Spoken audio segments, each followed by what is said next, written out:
Bonjour Blandine Léry-Verdeja. Donc vous êtes directrice de la crèche Pépilou sur Bron, Lyon, Villeurbanne. Villeurbanne. On est à Villeurbanne. Ouais. Et la spécificité de cette crèche, c'est qu'elle accueille d'une manière naturelle et simplissime tous les enfants porteurs ou en situation de handicap. C'est ça, de handicap et ou de maladie. On a une convention avec l'hospitalisation à domicile pédiatrique qui du coup, ça peut être des enfants qui sont encore en hospitalisation à domicile, mais souvent c'est à la fin de l'hospitalisation à domicile que les choses arrivent à se mettre en place.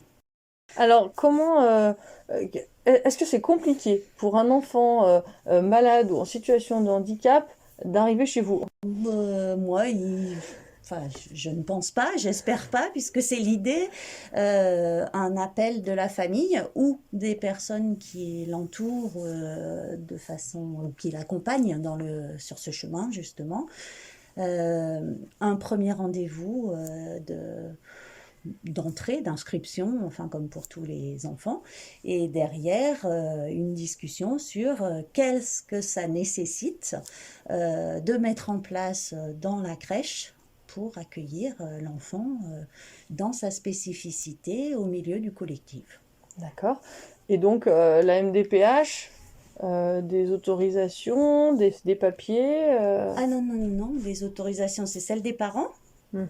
Pour les enfants malades, il y a quand même le côté médical. Alors, c'est vrai que du coup, il y a des moments où les enfants viennent pas parce que c'est des périodes où c'est mieux qu'ils soient pas dans le collectif. Mhm. Même si nous, dans notre projet d'accueil, les maladies sont prises en considération et donc la crèche est nettoyée, les jeux sont nettoyés. Enfin voilà, on est dans quelque chose de quotidien on ne veut pas que les enfants repartent plus malades qu'ils n'arrivent à la crèche. Donc c'est très simple finalement qu'un enfant arrive dans vos mains ici à la crèche Pépilou. C'est ça. Enfin, c'est comme pour tout enfant. Alors, peut-être un peu plus simple dans le sens où la spécificité fait que j'accueille la demande. Toujours, bien sûr, il y a un équilibre à avoir sur nos journées d'accueil pour que ces enfants-là ne soient pas tous en même temps, tout le temps, etc.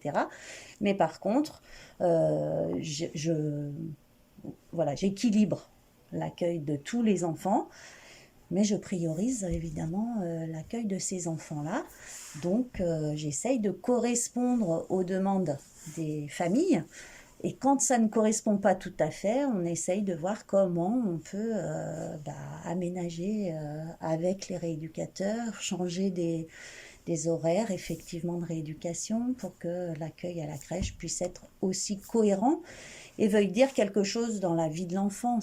L'idée, c'est pas de venir à la crèche pour venir à la crèche, c'est bien de vivre quelque chose pour ces enfants-là qui est, comme pour tous les autres, la vie collective, le partage avec les autres enfants.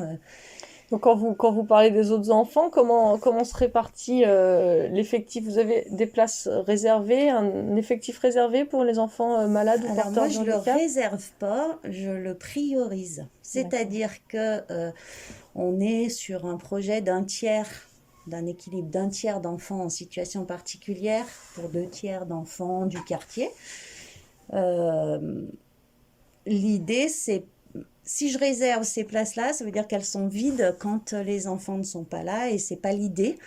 Donc, c'est de prioriser et donc de prendre toutes les demandes. Effectivement, je n'ai jamais refusé l'arrivée d'un enfant en situation particulière.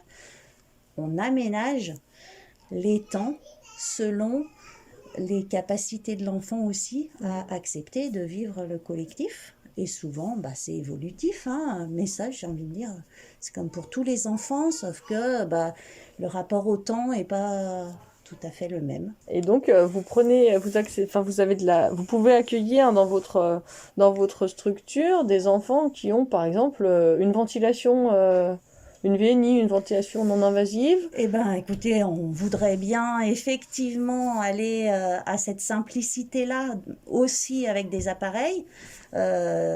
Notre notre problématique, c'est les autres enfants et le jouet avec les appareils, c'est plutôt ça qui est pour le moment à penser, mais qui est, comme pour toute entrée, est pensée à chaque situation, puisque c'est pas les mêmes appareils, c'est pas les mêmes sacs à dos, c'est pas les mêmes poussettes, c'est pas les mêmes. Donc voilà, on essaye de travailler avec ça, avec quand même dans notre travail au quotidien la motricité libre et donc quelque chose de l'ordre de les enfants, ils vont d'un endroit à un autre selon leurs besoins et que pour ces enfants-là, il faut qu'on arrive à décoder quel est leur besoin à ces moments-là. Est-ce que être au milieu de ceux qui sautent, qui dansent, qui chantent, ça c'est acceptable dans l'émotion, dans le vécu, dans la fatigue, des choses comme ça. Hein. Et du coup, là, pour le coup, on a vraiment besoin des parents et de leur connaissance approfondie de leur enfant. Des réactions de leur Ouais. enfant, oui, tout à fait. Au niveau de votre équipe, est-ce que vous avez la même équipe qu'une crèche, que toutes les crèches? Alors, on a des spécificités et on a des diplômés. C'est-à-dire qu'en fait, on a axé l'accueil des particularités, pas forcément par des emplois spécifiques ou des diplômes spécifiques, mais on a plus de diplômés de petite enfance qu'une crèche classique, effectivement. Hein. On a une éducatrice de jeunes enfants, 3 auxiliaires de puériculture, un CAP petite enfance, une infirmière, alors qui actuellement est à 70%. L'idée, c'est de trouver le financement pour la financer à temps plein. Une psychomotricienne qui est à mi-temps. Et là, pour le coup, l'idée n'est pas de prendre une psychomotricienne à temps plein, dans le sens où elles-mêmes le disent, de faire de la rééducation sur l'autre temps leur permet d'être à la crèche sur des temps de mise en place d'activités ou enfin, je ne sais pas si c'est des activités, mais massage, des choses comme ça, mais qui sont en lien quand même avec la rééducation, mais qui peuvent être bénéfiques pour tous, puisque ici, la psychomotricienne ne va pas faire de rééducation en tant que telle. Par contre, évidemment, elle va nous aider tous à tenir quelque chose de particulier, avec un objectif pour bien sûr certains enfants, mais qui du coup va s'adapter à tous les enfants. Et on s'aperçoit qu'en fait, ce qu'on met en place pour un, et comme on le met pour tout le monde, finalement, c'est bénéfique pour tout le monde. Et c'est ça l'inclusion. Hein. Enfin, vraiment, l'idée, c'est de se dire que oui, on pense à quelque chose de particulier au point de départ, mais que tout le monde va pouvoir en bénéficier, parce que je pense vraiment que c'est du plus. Et à l'inverse, les enfants en situation particulière, pareil, vont bénéficier de mise sur table de crayons et en faire ce qu'ils veulent. Voilà, et tout ça, c'est vraiment l'idée d'inclure les enfants et pas de compenser une difficulté ou voilà. Donc dans l'équipe, on a aussi actuellement, on a embauché là en janvier une personne qui a une licence d'éducation physique, activité adaptée, avec une idée de justement, en prolongement de la psychomotricienne, de pouvoir être sur quelque chose d'un peu moteur. Voilà. Et au niveau de la communication? Alors nous, on a mis en place le langage signé, avec on signe le mot important dans la phrase. Souvent, les enfants, effectivement, qui ont des problèmes de communication, ont mis en place une méthode de communication. Nous, on va prendre toutes les méthodes selon les enfants, puisqu'on n'est pas... voilà, hein, On ne veut pas se spécialiser dans une seule méthode. Par contre, le langage signé est pour tout le monde pareil. Et donc, on retrouve des similitudes. Et les enfants, la communication, elle va être facile, je ne sais pas comment dire, Donc dans l'espace. toute votre équipe utilise le langage signé. Tout à fait. Quand on vous entend, ça a l'air tellement simple. Alors, est-ce que vous pouvez nous expliquer un petit peu comment l'idée vous est venue? C'est vous la fondatrice qui avez C'est créé ça. cette crèche. Donc, comment l'idée vous est venue, un peu votre parcours? Et puis, quel conseil vous pouvez donner à quelqu'un qui nous écouterait, qui habite à l'autre bout de la France et qui voudrait monter une crèche comme celle-ci? Mhm. Alors, l'idée, moi je suis infirmière de formation.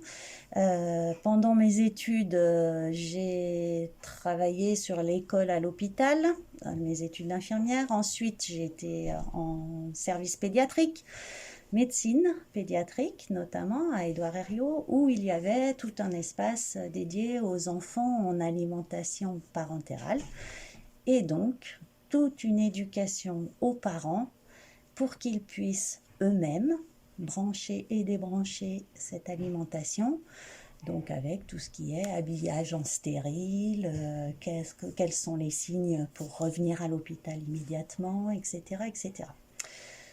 À ce moment-là, je me suis dit, ces parents, on en fait des soignants. C'est un métier quand même à la base, on nous demande 3 années d'études. Je trouvais ça vraiment impressionnant pour les parents. Et la relation que ça mettait en place avec leur enfant était du coup biaisée. On était dans des choses toujours... alors bien sûr, on était à l'hôpital, donc on allait par les soins, quoi. Et ça, c'est quelque chose qui m'a vraiment marqué tout de suite. Et je disais, il faut absolument trouver un lieu entre l'hôpital et la maison. Et du coup, petit à petit, j'ai commencé à travailler donc à l'hôpital, en médecine, en chirurgie pédiatrique. Ensuite, ma vie personnelle a fait que j'ai pris une direction de crèche, et puis une deuxième, et puis que l'association des PEP 69 montait sur Villeurbanne une petite structure avec accueil de handicap sur un tiers des places. Ça, c'était en 2012, sur lequel j'ai dit à la ville de Villeurbanne, plutôt que de donner que des subventions, pourquoi vous ne proposez pas quelqu'un qui dirigeait une crèche depuis longtemps et qui pourrait faire que du coup ça marche facile. Moi, mon idée, c'était quand même de retourner un peu sur le côté soins qui me manquait dans ma vie professionnelle, hein. Et en même temps de me dire que oui, l'inclusion, c'est un joli mot, mais que je trouvais que c'était pas... L'application était pas celle que j'avais en tête, en fait.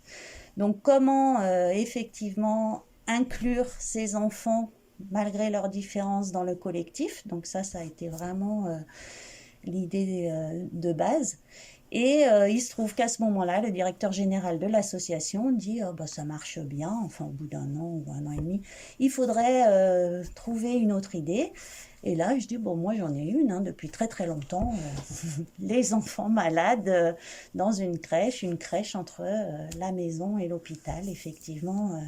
Voilà. Et dans le même état d'esprit, la première équipe a suivi.